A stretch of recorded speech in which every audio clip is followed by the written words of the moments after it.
Welcome to Nail Your Interview. My name is Jason Zuderman. I am part of the admissions team here at CDI College in Calgary City Centre. Whether you're joining us live or if you're watching a replay, we're so excited to have you here today. First, let's learn a little bit about CDI College. So CDI College, hey, we're not new. We've been here for 50 years, all throughout Canada. We have campuses across the country.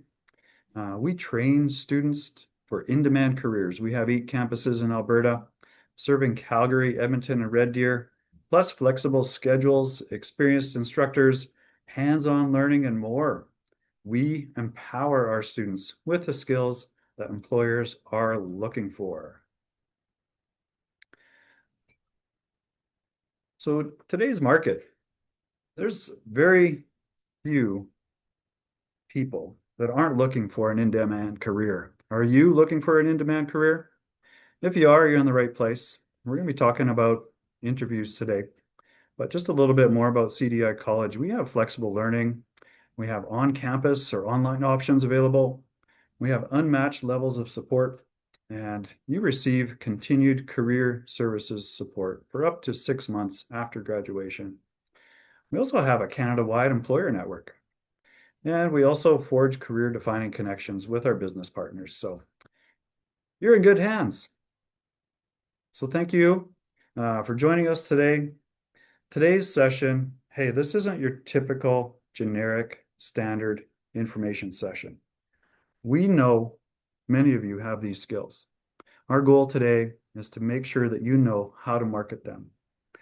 We're pulling back the curtain on what hiring managers Yes, I can hear you. in the first 5 minutes of that interview. So you can transform from qualified applicant into a must-hire candidate. Before we bring out our experts, let's test some waters here. We want to know how you feel about interviews. This is your chance to interact. I see lots of messages in the chat, so let's see you put a quick answer to this. We're launching a quick live poll on your screen right now.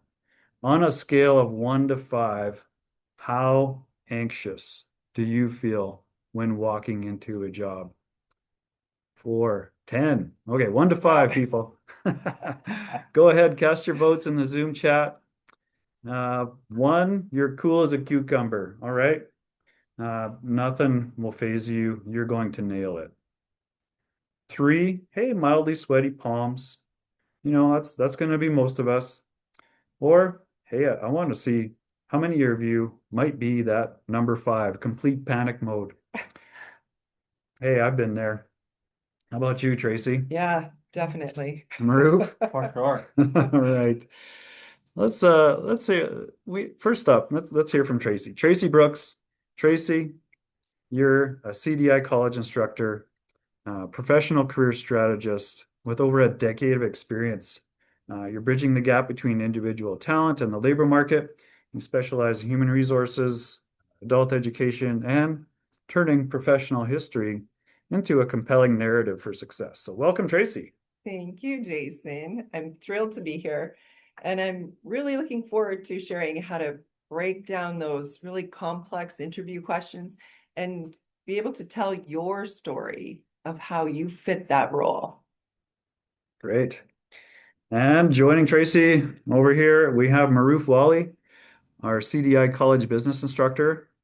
Maroof is an academic and consultant based in Calgary with over 10 years of experience across education, business, supply chain management, digital marketing, consulting, and program leadership. He supports career-focused education and helps students build practical workplace skills, confidence, and job interview readiness. He is here to help us master the skills needed to survive the interview hot seat. Welcome, Maroof.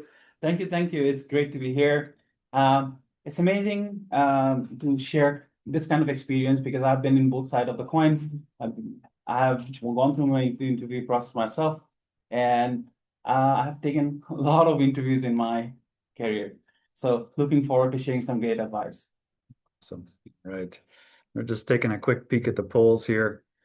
Looks like, wow, a lot of fives. There's some twos, threes. I see some ones in there too. Yeah, there's a one. Good, cool as a cucumber. I get. Cucumbers are healthy. They're good for you. But yeah, quite a few fives. So just looking at that, I bet it's probably close to 70% of you chose, you know, three, four, or five. So you're definitely not alone. Maruf, Tracy, hey, let's dive into that anxiety. Uh, what are the top red flags hiring managers pick up in those crucial first 5 minutes? Yeah, so the biggest red flag I see right away is the lack of narrative. I mean, when an applicant just simply repeats line after line in their resume, it's you're not able to connect with that interviewer, with that person, right? So a manager really wants to know who you are, not just what tasks you have done, right? They want to get to know you. Mhm. Yeah. For sure. To add to this, if you've been noticing how I'm playing with my hair while I was sitting here, Mhm. it's the body language. It matters. How you present yourself, if you're slouching, if you're constantly shifting, looking around, lack of eye contact, even if you're in Zoom or Teams, whatever, look at the general direction of the camera. It makes it feel personal. It makes it look like you're looking at the human person behind that screen. So instead of looking at the keyboard, my advice, look at the cam or at around the camera, it looks more personal. It also signals confidence. If you don't look, uh, if you don't look at the area, and it shows that you're not confident, you're not that, or you're confused or you're not interested. Interviewer also feels that way about the candidate. Mhm. Yeah. Yeah. Yeah, that steady eye contact is important. Yeah. Two more flags that I really watch for are overgeneralizing. I mean, it's not enough to just say I'm a hard worker, right? You really want to find out and really kind of dig down and give concrete examples as to how you can fit into that role right away, right? So really coming together and just trying to put those aspects together and how it really flows into that new company.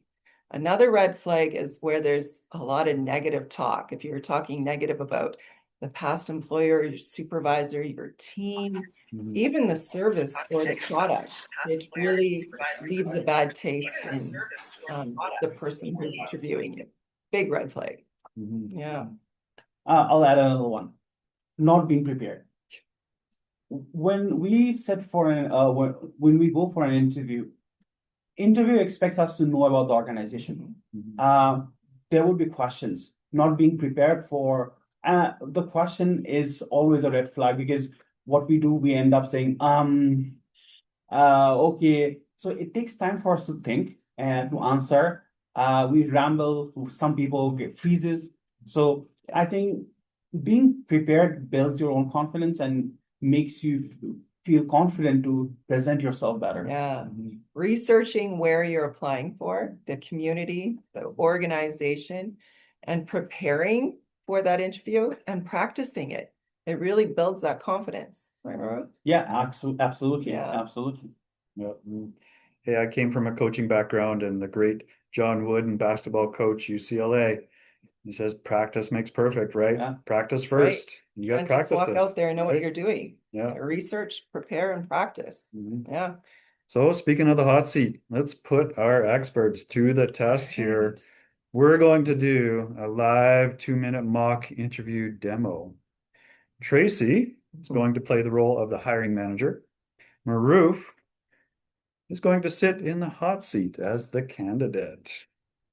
All right. First scenario, Maroof is going to show us the worst case scenario, the bad answer, classic mistakes. So pay attention, everyone. This is the bad example. All right. Good afternoon, Maru. How are you today?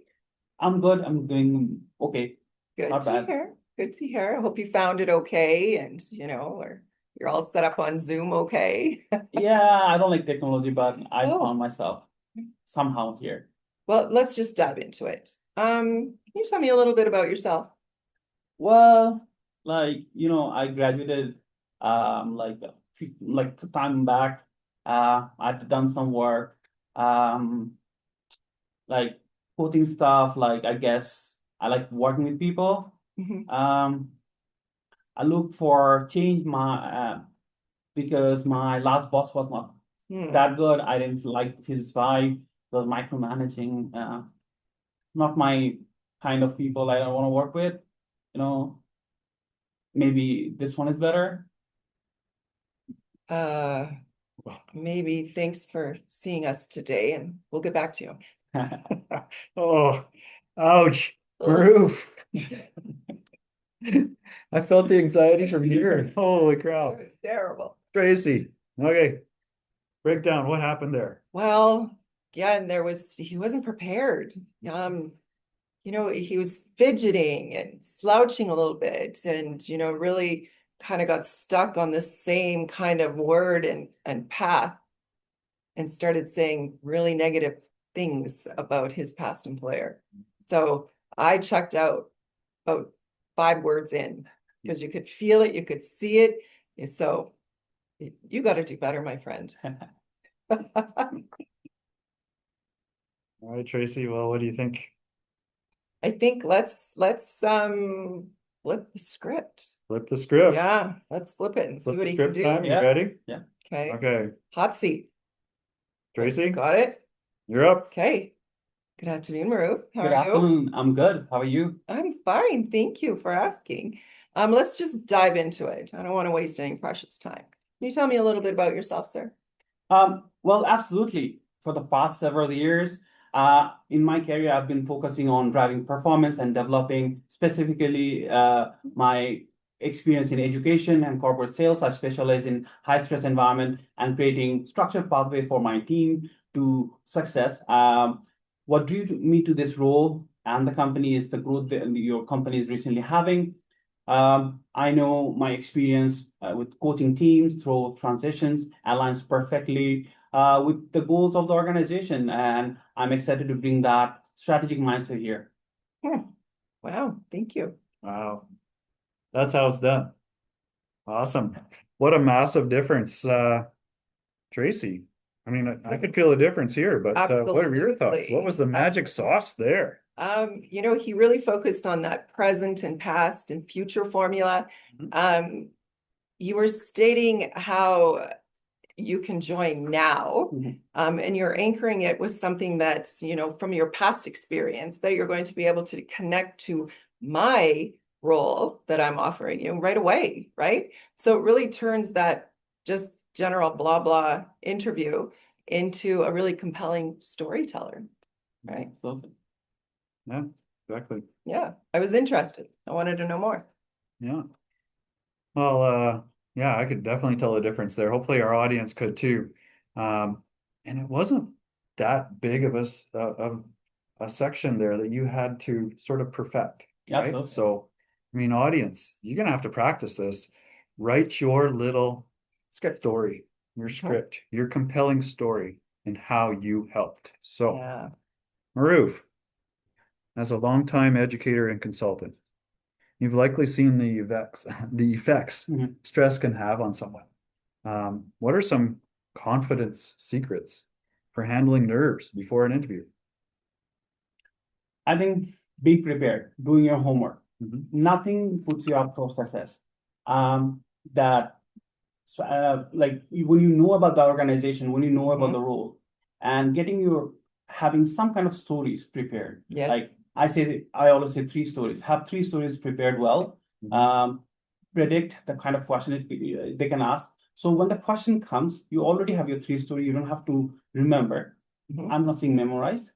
Just remember, have a story. Then we can extend the story into different direction. That's right. Brilliant advice. Now, before we open the floor, we're gonna take some questions from our audience. Let's talk about the end of the interview. The beginning's super important, but the end is also just as important. So let's talk about the end of the interview. The manager asks, do you have any questions for me? Tracy, what is a reverse interview? You know, that's the secret weapon. You never want to say, no, I don't have any questions. I think you covered everything.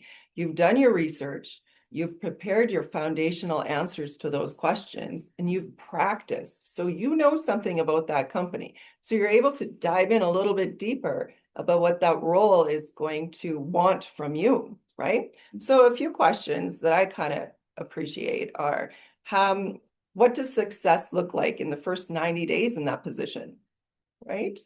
Kind of like filling in those holes for you. Can you describe the culture of the team I would be working with daily, right? Team member.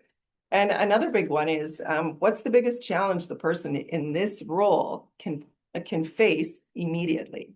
It's already showing you're part of the team and you want to be part of the team. Yeah. Great. All right, Tracy. Thank you, Maroof. Some great tips there. So now it is time to hear from our audience. I see there's been lots of questions in the chat there. I'll try and get to them. But if you haven't dropped any questions in the chat there, please do so. So what's a tricky interview scenario maybe you've had or you faced? Or a question that you're terrified of answering? Let's see. Let's get into some chat here. Some people would say all the questions are terrifying. Mhm. But if you're prepared, Yeah. Oh, we got so many here. Okay. And I think one of the thing is that not only preparation in terms of for the interview. If you a lot of us are having those Zoom interviews now. So like having that, going to the interview ahead of time, setting up your Zoom meeting, making sure the mic's working, that also brings in confidence. absolutely. Yeah. Yeah. Point. Being Yeah, prepared. here's a good question here. It says, is it okay to read from something you've curated? Will the interviewer know? And will it affect the outcome of the interview? Tracy? Yeah. Thank you. That's such a good question. You absolutely want your notes in front of you, right? You can't just go off the seat of your pants and for memorization. I mean, it's your story, write it down. And when you feel yourself kind of straying off or going down a rabbit hole you shouldn't be going down, you get to go back to your notes and look at that bullet. And that also shows that interviewer that you were prepared, right? You were ready. You took your notes and it's your story. You can write it down and you don't read line for line. But when you see yourself going somewhere you don't need or want to go, you can bring yourself back to your notes. I absolutely suggest having notes.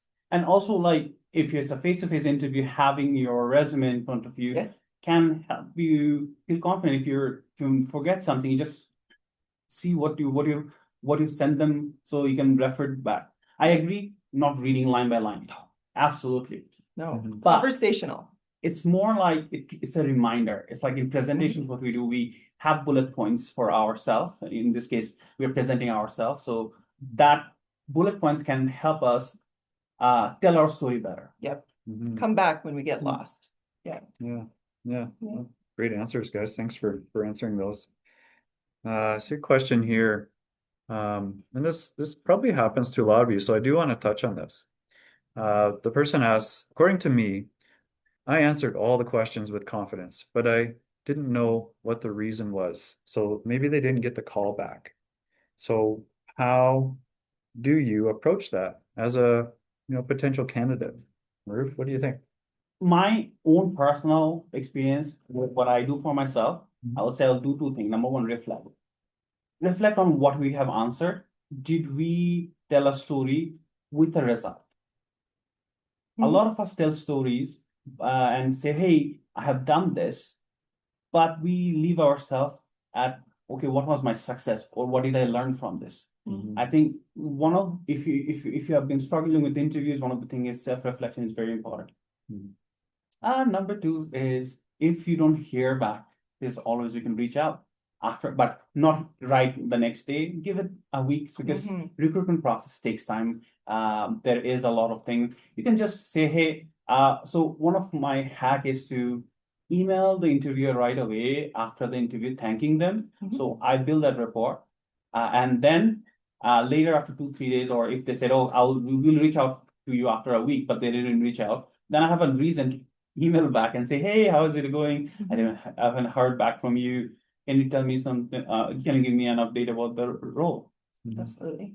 Yeah. And I mean, if you're not getting a response and you're going through those steps, don't take it personally. But when you can reach out to that potential employer and you get a no, ask for some feedback of why you weren't the successful candidate. That's a growing point for you, right? You get to understand, oh, well, I could have said that. I just didn't say that. So it's a learning, it's a learning point for you too. So be kind to yourself. Absolutely. Yeah, and if you have the opportunity to ask for that feedback and they give it to you, you're very lucky to get that feedback. And yeah, and like Tracy said, don't take it personal. Use it to build, use it to get better for the next time. And it's practice, one step at a time, right? Okay, next question. I want to get to this one. How would you answer a question when the interviewer asks you how you like to be managed? I mean, at that point, you really kind of have to read the room. Your research may have told you something about that. The role may have told you something about that. So based on those aspects, you might be able to create your answers saying maybe you do have full autonomy and you can kind of lead your own day and kind of manage yourself.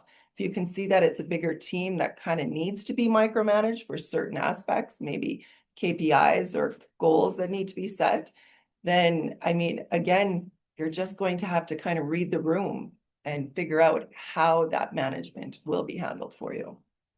Absolutely. Yeah, but vague. And thing is, it's a good news if they ask you this question. From my end, I will ask them when I'm interested in someone. So the moment we ask this question is when we want to see the person to our culture fit. So we want to know this person is going to fit my team.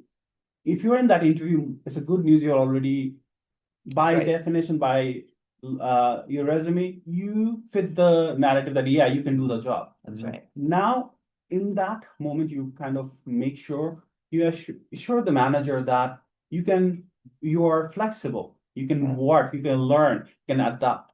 I think that's more important. Yeah. Very true. Yeah. Good advice. Joseph asked a good question here, and I'm going to direct it to Maruf because I know he's into AI. It says, have you been exploring the AI interviews out in the market these days? Does your advice change at all in these situations? See, one thing we need to understand what AI is trained on. AI is trained on this knowledge. AI is going to evaluate you on different points that we as humans have trained them on. It's nothing different. So the advice, I think it becomes much more harder with AI because when we say, hey, use the STAR technique to tell your story, AI is going to pick that up more often than an interviewer. So whenever you tell your story, be more disciplined in terms of telling your story with numbers. I think I actually worked with someone recently who was implementing this similar model. Same thing. The human person is the one who's setting up those parameters. So whatever models we are talking about, it's backed by humans. So even the AI, what the AI does is the processing. So the people, 10% of the people who did really well in those AI interviews would be the ones who are maybe called out from a in-person interview. So I think the structure is still the same. It is. It is. Yeah. You still need to know how to answer those questions for AI to pick up on those key points, right? Absolutely. Yeah. No, you still got to be a decent human being. Absolutely. Right? Absolutely. AI can detect a decent human being. Absolutely. Right? Based on all those words. That's right. All right. Here's another good question. It came up a couple times. How do you handle the question about salary expectations? What do you think, Tracy? Yeah, Again, you've researched the role, so you know how much that role is worth, right? You can go in and saying, I'd like a Ferrari and I want 6 weeks of vacation right away. And I want all the health wellness days that I want, but you need to know how much that role is worth. And you might be the best of the best of the best for that role, but if you're coming in way over their budget, they can't afford you. So that's an indicator to them. If you're going way over what they can budget, then they're not going to take you because in their minds, you're just going to jump at the next offer that's a little bit more money. So researching, and there's so many sites to find out what that role is worth. And so there might be a medium. So when that offer letter comes, that's where the negotiation starts. So going into the interview, your salary expectations need to be relevant to that role in that industry. Once you get that offer letter, that's where the negotiations come in. And it's not always about money. It could be an extra week vacation. It could be your hours adjusted to what you want. So there's lots of perks outside of the dollar. Yeah. I will add to this. AI can be helpful here. Yes. AI can be your assistant to do that research for you. That's it. You can say, hey, I'm applying for this role. This is the question I'm expecting to be asked.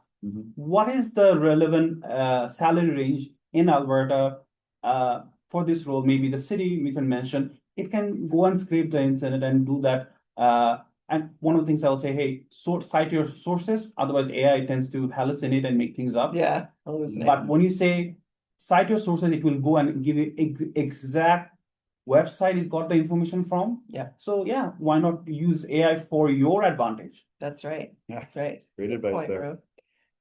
Ro. The other part of the question here, this is from Carrie. What do you do when they ask you to share your strengths and weaknesses? Maruf? This is a question everybody should prepare for. Yeah. Because most of the time, some version of this question will be asked. So I will always prepare a question that is more aligned with the role.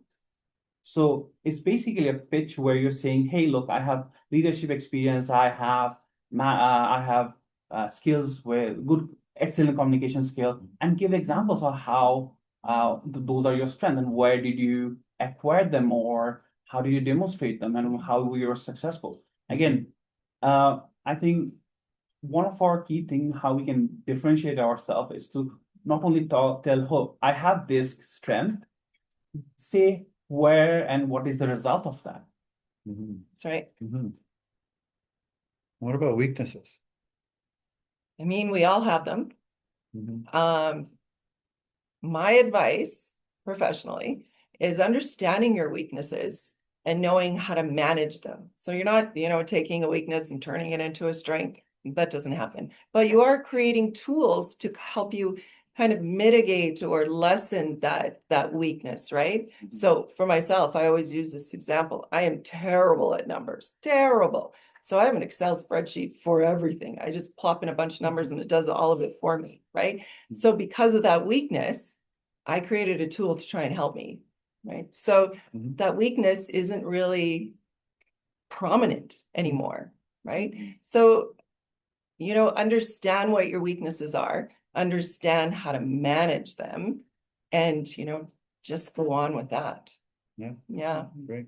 That's amazing. Don't dwell on the weaknesses. Yeah, I agree. Like the way you're saying, this is my weakness, and this is how I'm addressing this. Yes. I think that's very, very important. We say this is our weakness, and we leave it there. Yeah. That's one of the things. Tracy, I absolutely agree that you should also plug the hole and say, hey, this is what I do to cope up. This is what how I manage myself. That's what I was just going to say, from a coaching standpoint, somebody says, hey, I'm trying to work on my weaknesses. Well, hey, great. How often do you practice them? Are you working on them? Are you getting better? Are you measuring them? You can say, hey, I'm practicing these. I'm getting better at these. Make your weakness your strength, right? Next time you step in the door or step onto the court, hey, you got your bases covered, right? That's right. That's right. All right. when you don't have experience in a recently completed course, or maybe let's say experience in that job, how do you tell the interviewer that I would be a good fit for the team? So a lot of people, and I can just sort of maybe generalize this, they're applying for jobs that they've trained for, Mhm. but maybe don't have a Academically. lot of experience. Right. So I think that's the question we're asking here. This is from Sweden. Yeah, this is a very common question, especially when you're Mhm. in post-secondary and you're transitioning into that labor market. Mhm. And when an interviewer or a company, a hiring manager, whatever, is looking at your resume, they clearly see that, your past employment doesn't align, but your education does. So you really want to hone in on what that education brings to that role, right? You can't jump it and just, try and fake that you have all this experience where you don't, right? The interviewer is very well aware that you're coming from post-secondary. You've got the textbook and the academic sense. And some employers love that. You come in green, you come in, able to mold into that role, opposed coming with some bad habits. So don't see it as a negative. See it as something, that you can grow from. Yeah. They have a fresh eye. Yes. Recent Fresh eye. training, right? Yeah. Yeah. Having some stories ready for like the projects you did, Yeah. the researches you have done, the presentation you did, can also demonstrate that although you might not have a practical work experience, but you do have theoretical or you have the mindset for it. That's Mhm. right. Trainable. Trainable, yeah. Yeah. Trainable, yeah. All right, so Mary asks, what happens when the questions you've been practicing are not the same questions asked in the interview? Maruf, what do you think? I think you should expect that to Expect start it? with. Yeah. Yeah. So that won't be a shock. So the way I think is have your stories ready so that you can play with that story. Yep. You can move it around, like Adjust it accordingly. Mhm. Yep. Absolutely. Good answer. Yeah. I like that. Anything to add to that one, Tracy? What was the question again? I'm kidding. I'm kidding. How do you prepare when they ask you the questions that you didn't practice? Um, when you've done your research and you're collecting all of those foundational answers to those questions, I mean, there's 20 most asked interview questions, right? So an interviewer doesn't usually stray too far away from those questions. So just having that foundational answer can be really valuable. And if you don't have that answer, another analogy I give is that, you've prepared, or pardon me, you've researched, you've prepared, you've practiced, you're ready to, nail that interview. And you did, but the interviewer can see that you've really researched, prepared, and practiced, and they want to throw you off your game. And they might ask you the silliest question that you are not prepared for, and it doesn't even go with the interview. Like something like those stress questions. What's your favorite color? And why would that be your favorite color? And you didn't prepare for that, Yeah. right? So you're kind of freaking out a little bit. But that's showing the interviewer, if you kind of take it cool as a cucumber and you answer that question as best as you can, then that's showing you're adaptable, that you can learn, right? If you sit there and freak out because you don't have the answer to that question, that's also telling them that, maybe you can't handle some stress. Absolutely. Yeah. Okay, this is maybe a little bit of a silly question, but I want to ask it anyway. What if the interviewer asks you, what kind of animal do you want to be? I know. You ever That's a had it? stress question. It just to flip you out, just to kind of, shake you off your game. Like, I want to be a little ladybug. Yeah. Yeah. And why? Yeah. Because In they're the straight. fabulous. I've They actually flip seen me. this question. Cute. Yeah, It is, absolutely. it's part of the standard, What Yeah. kind of animal do you identify with? So, It's yeah. just to throw you off your game and how you answer the question. There's no right answer. Yeah. There's no wrong answer. It's just how you answer it. Yeah. Mhm. Can you chuckle it off or get all kind of upset? What kind of stupid question is that? Why are you asking me a dumb Exactly. question? I don't know. But if you just kind of smooth into that, Mhm. they're seeing how you fit into their team, right? Yeah. I'd say I'd want to be a bird because I want to see everything. I want to see it with my I'm a eagle bird. eyes, and I'm going to learn how to be the best employee you ever had?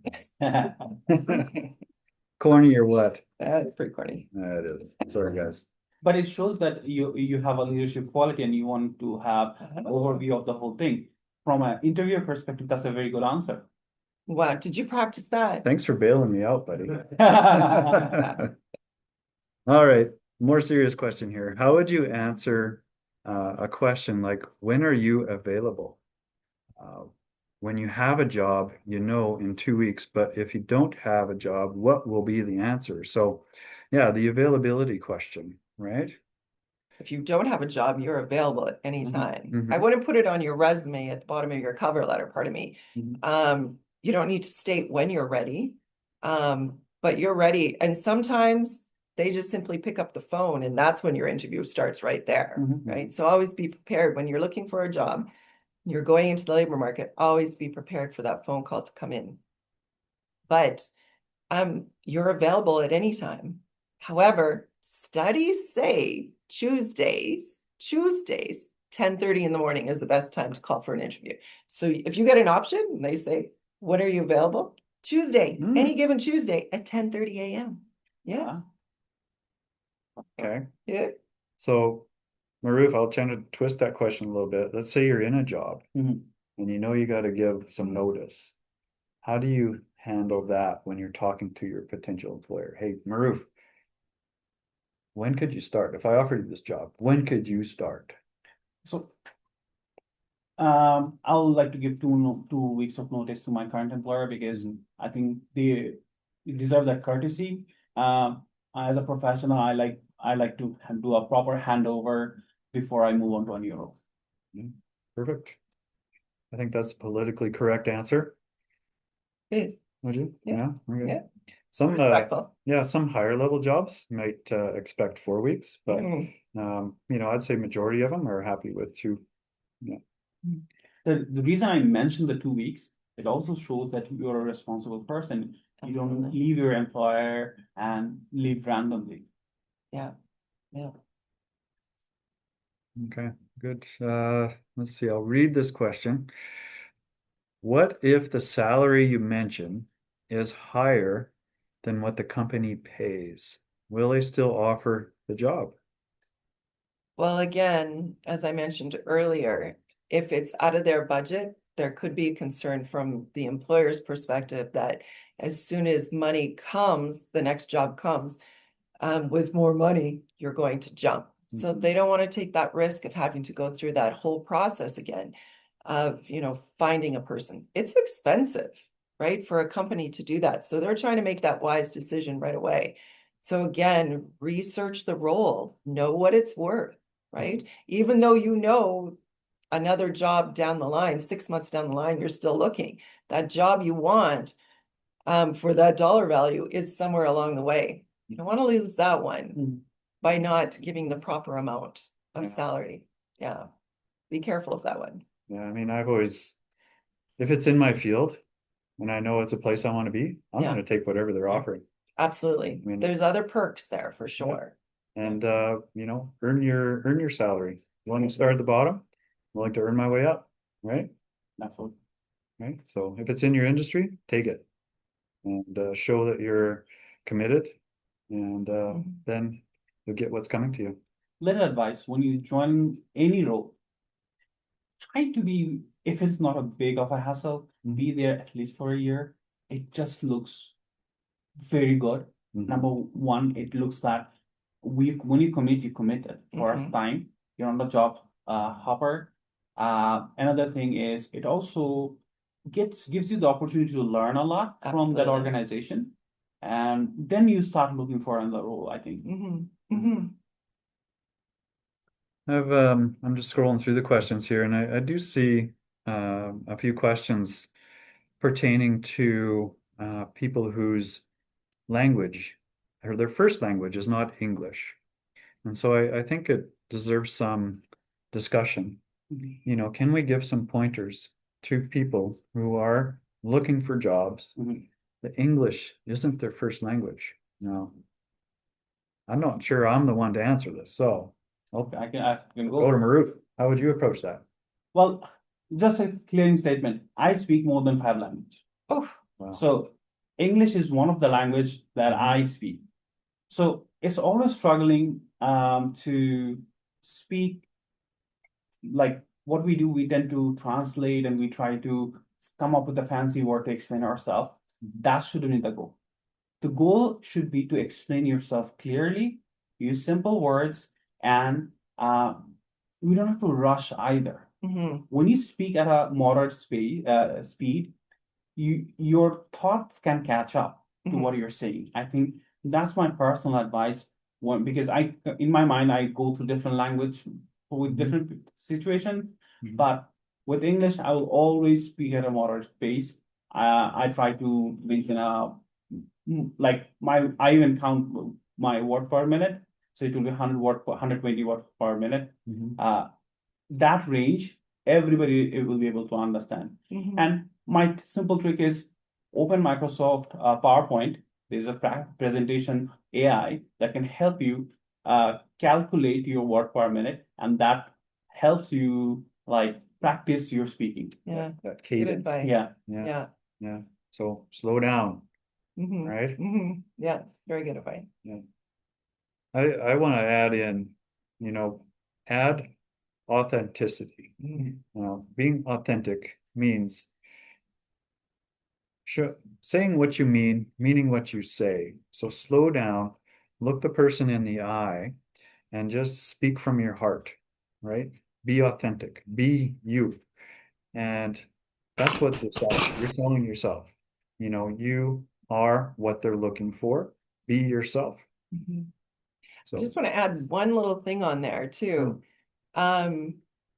This is your life, your career path, right? So when you're interviewing with someone, you're also interviewing that company. Is that where you see yourself? Is that where you want to be? Is that where you wake up in the morning and say, yes, I'm going to the job I really want and the company I really want to be with, right?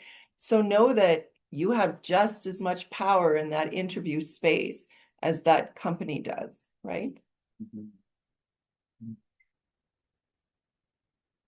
there's one question in here I think I'd like to maybe throw out there too to you guys.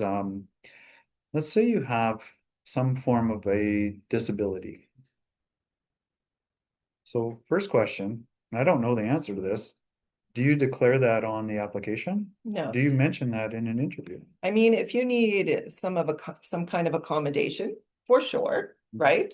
And employers are happy to do that, right? There's always that accessibility, that adaptability for an employee, especially if your work speaks for itself or, you fit that role. If it's something that doesn't have any bearing on whether you're successful in that role or not, it's not necessary to mention it. That's your life. That's your personal life. If it's something that has to do with your professional role, then yes, work with an employer that will accommodate as need be. Yeah. Absolutely. I agree. Okay. Thank you guys. I don't have any advice on that one, so I'm gonna skip to the next question.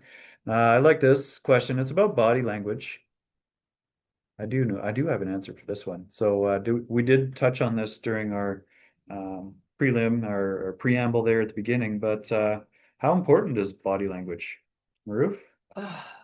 See, we speak with not only our voice, we speak with our facial expression. We also send message through our body language. So it's absolutely, absolutely important. How you present yourself, how you're sitting, how you are if you're sitting like this, although research shows this doesn't show that you are closed off, you might be hugging yourself. But as human being, we're biased. We think, oh, you're being closed off. You're not being open to ideas. So comfortable sitting like this. Yeah, but no. But how you sit, how you interact, your body language says a lot. So having the right kind of body language, having your feet planted on the ground, I think is very important. Yeah, yeah, for sure. And try not to get that leg going. That's where the advice, both feet on the ground. Yeah. Sit up and you can't really shake them. Your hands in your lap, maybe they're like this.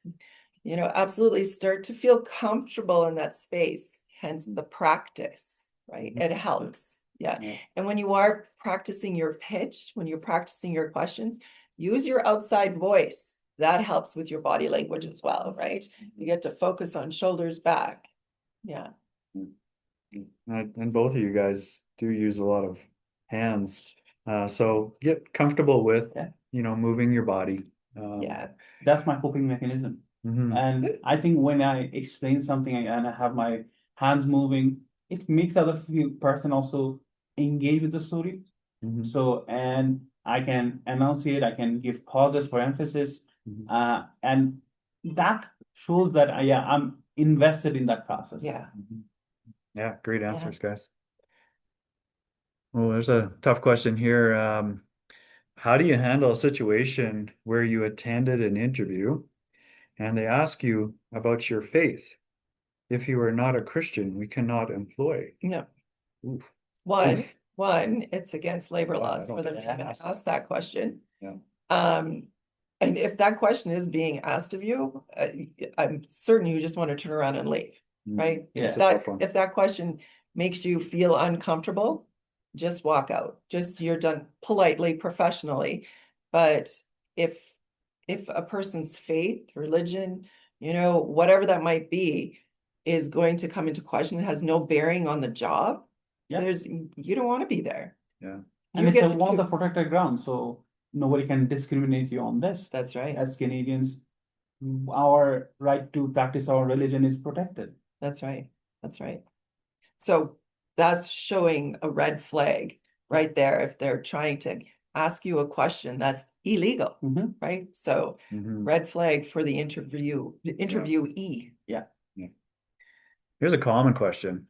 And I know we're getting close to near the end here. We got to just a bit over 10 minutes, but Maruf, what's the most effective way to address employment gaps in your work history? Employment gaps are not very uncommon, to be honest. Depends on your situation. Employment gap could be due to parental leave. Employment gap could be due to when you move to a new country, it takes for you a bit of time to adapt. Education could be another employment gap. The way you tell the story is important. You have to explain why, what was the reason. There was an employment gap. Maybe you moved to a country, it took you a bit of time for you to get the first job or second job. That's how I express what I if there is an employment gap somewhere. But please do not write some. If there's an employment gap, do not make something up. No, Because you're not fooling anyone. in 2026 we can figure things out. Again, AI is there to help the recruiters do your background research. So Mhm. be honest, but be honest about why that gap was. Anything you want to add? Well, transitioning from post-secondary into the labor market, you're going to really be focused heavily on your education, right? And how that newfound or new learned education plays into that role. So those employment gaps are going to be like really far down the resume, and they're not really going to matter anymore, right? I mean, when you're sitting in an interview and they ask, what were you doing for the year off? Barely ever happens. Anyway, that's like mind your own business kind of deal. But if that was the case, then of course, just tell your truth, right? They can see it clearly on your resume. Yeah. So, just tell your truth, whatever it might be, right? You're in that interview, your resume, your education got you there. So they're just, curious. Mhm. Yeah. Yeah. Yeah, there's lots of different reasons. You could have a gap in your resume. Maybe you had to move, maybe you relocated, job transitions. Hey, Motherhood. Yeah. motherhood, Parenthood. and some people do go through periods where maybe they're still trying to find a house and they're, That's right. how can you find a job if you're still trying to find a house, right? Yeah. So there's lots of situations and lots of comments in there, great comments, be honest, Yeah. don't lie, don't overemphasize or dive into the bad things. Yeah. Just hey, I got through this. This is where I'm at. I'm ready, right? Yeah. So great. Here's a question. Should you offer a reason for an employment gap if they do not ask? No, No, no, I agree.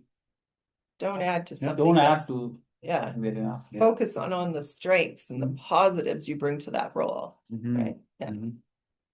Yeah, great questions. Do we have time for a few more here? What do we think, guys? I'm loving it. Yeah? I'm Yeah. loving it. It's great. Okay, two more questions. I'm gonna find two more good questions. Oh, Benny, thank you. That's a great question. Why should we hire you, Maruf? Um, because I have the required skills, Mhm. experience, and I have the mindset to adapt and learn new, how the company works, and I want to grow within the role so that I can be here in the next 5 to 10 years. Yeah. Great. Well, Tracy. based on the research you've done on that role and that organization, then you're going to understand why they should hire you, right? Mhm. So maybe it's just doing a synopsis of the whole interview you just had. Why should we hire you? 1, 2, 3 big major tasks that you would be doing in that role, and how you just fit right in there, just like a glove. Mhm. Yeah. So Odell says, hope you will share something for practice to help us nail those interviews. Okay, so we all told you practice makes perfect, right? Yeah. So let's give some last advice. The last question. What is the best way to practice for your interviews? So my workflow is very simple. I'll take in I'm a person who heavily uses AI. Mhm. I'll take the job description. I'll put it in any of the AI tools. I'll say, hey, you are the interviewer for this role. Analyze the job description. Find me question they might be asking. Mhm. So AI can do a good job in like listing few like 10 questions or Mhm. then trying to have my story straight for those. How do I answer them? Mhm. So that's my workflow. And I might also create an Excel file or a Word file with those answers just beside it. Mhm. And second thing I will do is practice. I'll open my laptop's camera and see how I'm presenting it. I'll record it, or I would use that if you have Microsoft PowerPoint, you use the presentation feature to record and get feedback how I'm speaking. Am I saying a lot of ums? So Mhm. next time I can improve. So and it's free. It's if you have Microsoft Word, it comes for free with it. Okay. So it's called the practice. I think practice coach. Practice coach. Yeah. Okay. Good. Yeah. I'm gonna run with old-fashioned stuff. Is get your script on a piece of paper. You're taking the dog for a walk, you're going out to the gym to exercise, you're, in the car driving somebody somewhere on the train or the bus or whatever, and you have your script in front of you. Practice it. Say a question out loud. Come up with the answer. Every time you say that answer, it's going to be different, but you start to own it after a while. It's not just something you're going to just regurgitate at an interview, right? You start to own that answer once you're answering it so many times. You get to Right. change it a little bit. Yeah. Yeah, Great. Sounds like acting lessons. it is. Yeah. It's nothing different than an acting. You get a script, you practice that script, and you go out on stage and you nail it. Awesome. That's what you do. Because we don't want to sound like we memorize something and No. we're Yeah. saying we sound normal, and practice will make you sound more human. Mhm. And in the age of AI, we still look for people who can sound human. Yeah, Mhm. pinching you. Yeah. There we go. You got it. Okay. Awesome. Well, thank you, everybody. Unfortunately, that's all the time we have for live questions today. But we want to leave you with some final thoughts and some great career options, either for yourself or for a friend who may consider some new programs here at CDI College, Calgary City Centre. We have some excellent ones. I just want to share a couple with you today. First one we have is very popular program. Early Learning Childcare Certificate. This is probably the program that sees the most enrollments because, hey, it's in demand. Alberta projects a need for up to 9,500 more ECEs to fill new licensed spaces. The training is hands-on, a practical approach to childcare learning, and it meets Alberta's Children Services instructional and practicum hour requirements. Our graduates are qualified with official certifications, and they have stable, rewarding roles in the early childhood development programs. So base wage starts at about $17.57 and goes up to $23.75 as early childhood educators, educational assistants, and nannies. Let's take a look at another popular one here. This program specific to Calgary City Centre campus is called Travel and Tourism. Also a booming industry in Alberta. We have probably some of the busiest parks in Canada right next door to us, and the employment growth is outpacing our national economy. This program provides hands-on practical experience, lectures, group discussions, video presentations, and potential field trips with some guest speakers. We help you gain essential real-world knowledge for immediate application in practical work situations. Very high hiring stability, low unemployment rates, and 69% of the travel agencies are planning to hire in 2026. Base salary starts at $20, can go all the way up to $29 per hour if you're a travel counselor. So very broad program. It can fit in to a lot of different places in the travel tourism industry here in Alberta.